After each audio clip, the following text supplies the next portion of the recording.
A lot of people ask me over my 40 years as a reporter with the AP, how come, everything's negative? And that seems to work. What would happen?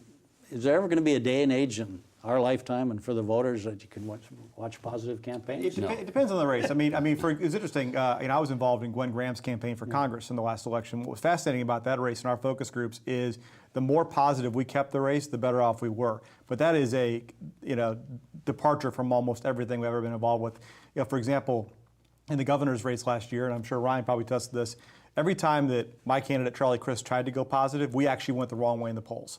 It actually took negative messaging to actually drive enthusiasm, and I think that unfortunately that's a symptom of the cynicism in the country at large. And people forget there's been negative campaigning in this country since we were founded. People want to say this is something new. They say these races aren't anything compared to some of the races back. But there's no social media 24/7 talk shows. There's a lot of differences. I would offer too that we need to remember, especially at the top of the ticket, you're going to see a candidate in Donald Trump who's going to take negative campaigning, not from a committee, not from an outside group. He's going to do it himself. Get ready for it. It's going to be historical to see a candidate. Isn't that one of his attractions?